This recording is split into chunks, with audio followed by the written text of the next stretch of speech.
अध्यक्ष जी, संकट के इस समय में दोस्तों आज 2 महीने बाद संसद में मोदी जी ने भाषण दे दिया है। जी हाँ दोस्तों, प्रधानमंत्री नरेंद्र मोदी ने आज 2 महीने बाद बजट सत्र का पहला फेज निकल गया, बजट सत्र का दूसरा चरण आ गया और जब सत्र खत्म होने को आया तो प्रधानमंत्री नरेंद्र मोदी का आज सदन में भाषण हुआ है।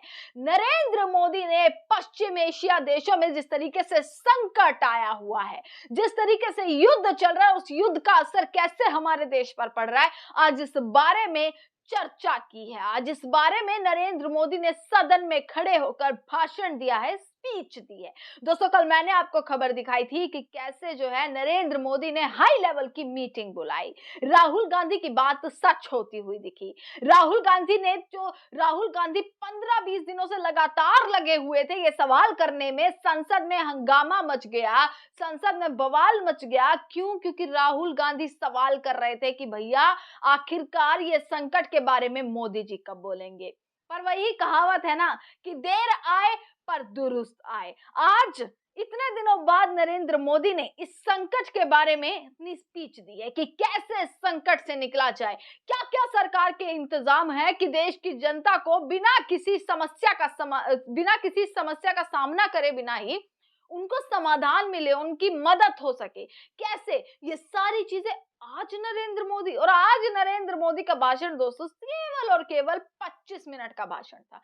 उस 25 मिनट में तमाम तस्वीरें दोस्तों सामने आ जाती हैं। एक तस्वीर तो ऐसे भी आई कि गृह मंत्री अमित शाह जो है, मैं आपको भी तस्वीर दिखा रही हूँ, एक तस्वीर निकल कर आई कि गृह मंत्री अमित शाह जो है नीचे जो है देखते हुए नजर भी आ रहे हैं। कहा जाए कि नरेंद्र मोदी के भाषण को लेकर कैसे जो है गृह मंत्री उस पर इतना एक्साइटेड जो होता है, एक उत्सुकता जो होती है, एक चौकन्ना होकर जो भाषण सुना जाता है, वो हाव भाव देखने के लिए दोस्तों नहीं मिले।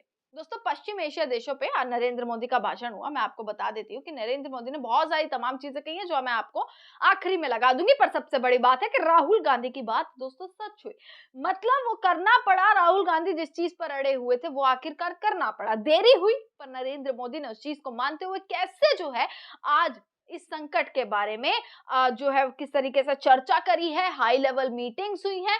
अब पश्चिम एशिया में जंग के हालातों पर पीएम मोदी ने पहली बार सार्वजनिक बयान दिया है दोस्तों। लोकसभा में 25 मिनट की स्पीच हुई और उस स्पीच में उन्होंने कहा कि तनाव खत्म होना चाहिए, बातचीत से ही समस्या का समाधान है।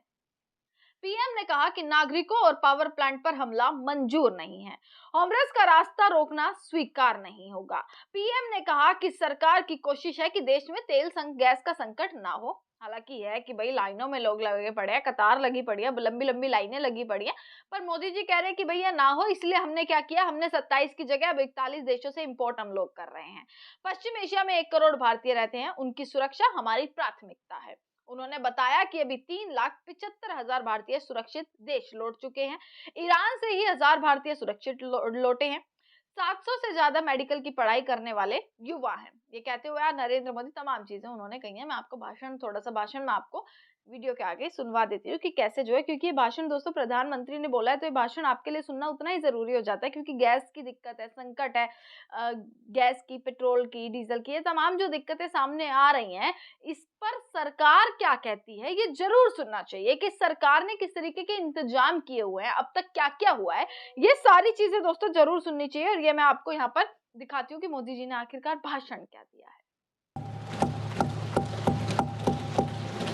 अध्यक्ष जी, संकट के इस समय में देश की एक और तैयारी भी बहुत काम आ रही है। पिछले 10-11 साल में इथेनॉल के उत्पादन और उसकी ब्लेंडिंग पर अभूतपूर्व काम हुआ है। 1 दशक पहले तक देश में सिर्फ 1-1.5% इथेनॉल ब्लेंडिंग कैपेसिटी थी। आज हम पेट्रोल में 20% इथेनॉल ब्लेंडिंग के करीब पहुंच रहे हैं। इसके कारण प्रति वर्ष करीब 4.5 करोड़ बैरल कम ऑयल इंपोर्ट करना पड़ रहा है।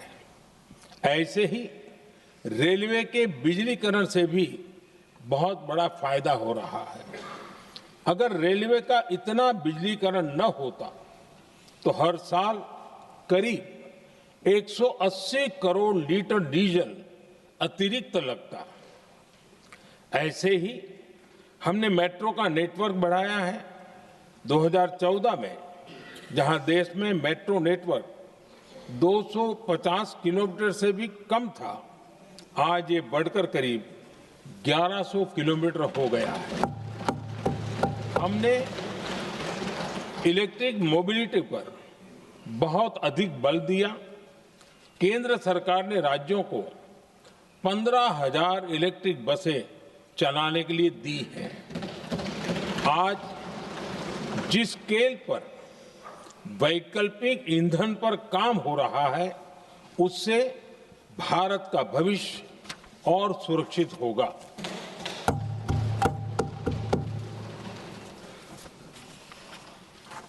आदरणीय अध्यक्ष जी, हम जानते हैं कि एनर्जी आज इकोनॉमी की रीढ़ है और ग्लोबल एनर्जी नीड्स को पूरा करने वाला एक बड़ा सोर्स वेस्ट एशिया है। स्वाभाविक है कि दुनिया भर की अर्थव्यवस्था वर्तमान संकट से प्रभावित हो रही है और भारत पर इसका कम से कम दुष्प्रभाव हो, इसके लिए निरंतर प्रयास किए जा रहे हैं। सरकार इसके शॉर्ट टर्म, मीडियम टर्म और लॉन्ग टर्म ऐसे हर असर के लिए एक रणनीति के साथ काम कर रही है। आज भारत की इकोनॉमी के फंडामेंटल्स मजबूत है। इससे भी देश को बहुत मदद मिली है। हम हर सेक्टर के स्टेक होल्डर्स के साथ चर्चा कर रहे हैं। जहां भी जरूरत है, उस सेक्टर को आवश्यक सपोर्ट दिया जा रहा है। भारत सरकार ने एक इंटर मिनिस्ट्रियल ग्रुप भी बनाया है। ये ग्रुप हर रोज मिलता है और हमारे इंपोर्ट एक्सपोर्ट में आने वाली हर दिक्कत का आकलन करता है और ये ग्रुप आवश्यक समाधान पर भी निरंतर काम करता है। मुझे पूरा भरोसा है कि सरकार और इंडस्ट्री के साझा प्रयासों से हम परिस्थितियों का बेहतर सामना कर पाएंगे। माननीय अध्यक्ष जी, एक बड़ा सवाल ये है कि युद्ध का खेती पर क्या प्रभाव होगा। देश के किसानों ने हमारे अन्न के भंडार भर रखे हैं, इसलिए भारत के पास पर्याप्त खाद्यान्न है। हमारा ये भी प्रयास है कि खरीफ सीजन की ठीक से बुआई हो सके। सरकार ने बीते सालों में आपात स्थिति से निपटने के लिए खाद की पर्याप्त व्यवस्था भी की है। अतीत में भी हमारी सरकार ने दुनिया के संकटों का बोझ किसानों पर नहीं पड़ने दिया था।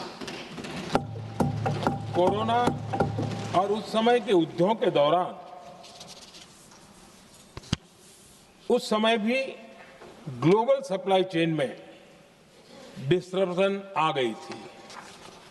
दुनिया के बाजार में यूरिया की एक बोरी 3,000 रुपये तक पहुंच गई, लेकिन भारत के किसानों को वही बोरी 300 रुपये से भी कम कीमत में उपलब्ध कराई गई।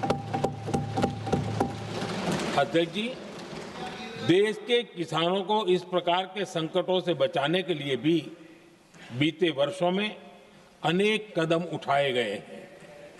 पिछले एक दशक में देश में 6 यूरिया प्लांट शुरू किए गए हैं। इससे सालाना 76 लाख मैट्रिक टन से अधिक की यूरिया प्रोडक्शन कैपेसिटी जुड़ी है।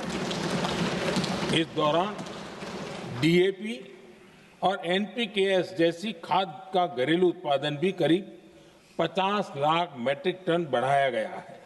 इतना ही नहीं, तेल और गैस की तरह खाद के आयात को भी डाइवर्सिफाई किया गया है। ऐसे ही डीएपी और एनपीके के आयात के लिए भी हमने अपने विकल्पों को विस्तार किया है। अध्यक्ष जी, सरकार ने देश के किसानों को made in India nano urea का विकल्प भी दिया है। सरकार किसानों को प्राकृतिक खेती के लिए भी प्रोत्साहित कर रही है। पीएम कुसुम योजना के तहत किसानों को 22 लाख से ज्यादा सोलर पंप दिए गए हैं। इससे भी डीजल पर उनकी निर्भरता कम हुई है। मैं सदन के माध्यम से देश के किसानों को विश्वास दिलाता हूं कि सरकार किसानों की हर संभव मदद करती रहेगी। आदरणीय अध्यक्ष जी, युद्ध का एक बहुत बड़ा चैलेंज ये भी है कि भारत में गर्मी का मौसम शुरू हो रहा है। आने वाले समय में बढ़ती गर्मी के साथ बिजली की डिमांड बढ़ती जाएगी। फिलहाल देश के सभी पावर प्लांट्स के पर्याप्त कोल स्टॉक्स उपलब्ध है। भारत ने लगातार दूसरे साल 100 करोड़ टन कोयला उत्पादन करने का रिकॉर्ड बनाया है।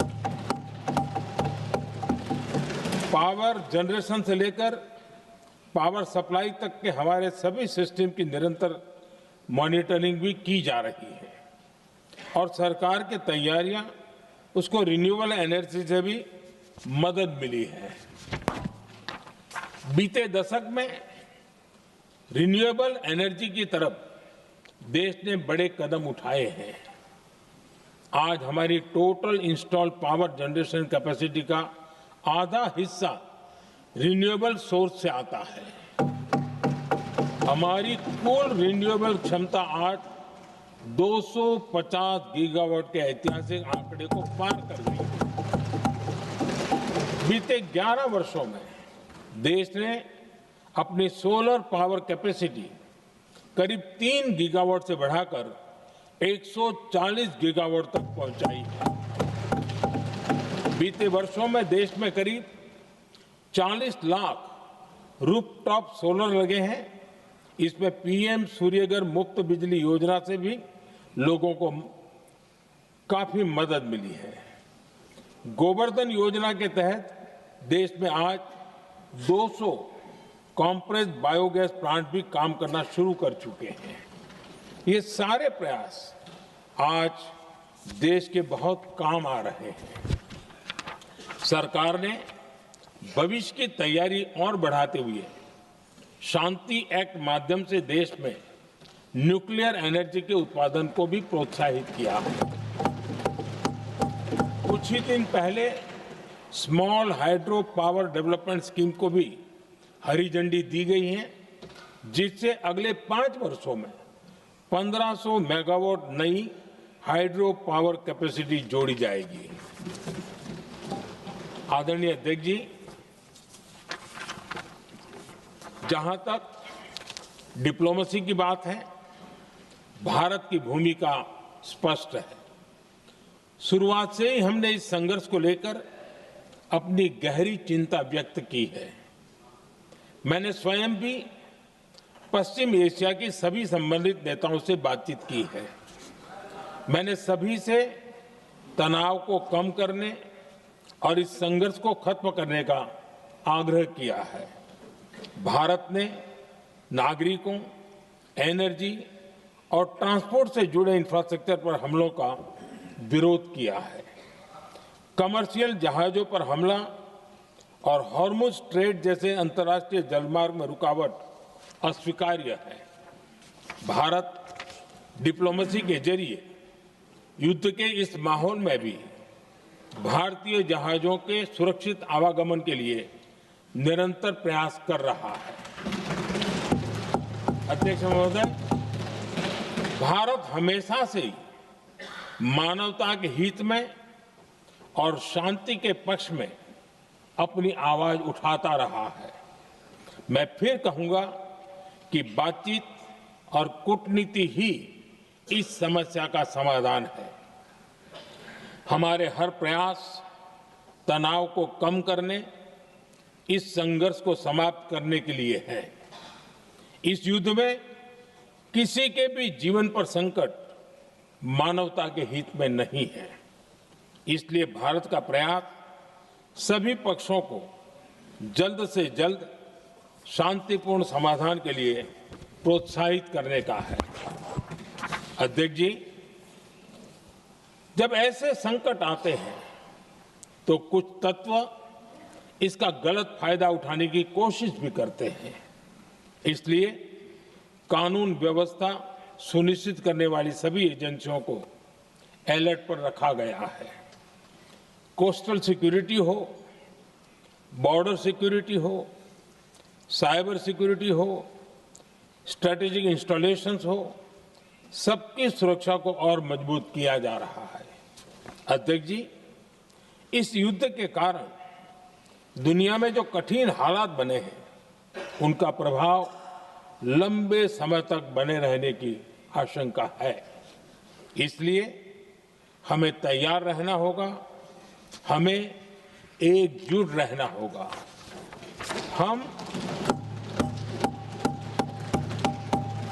हम कोरोना के समय भी एकजुटता से ऐसी चुनौतियों का सामना कर चुके हैं।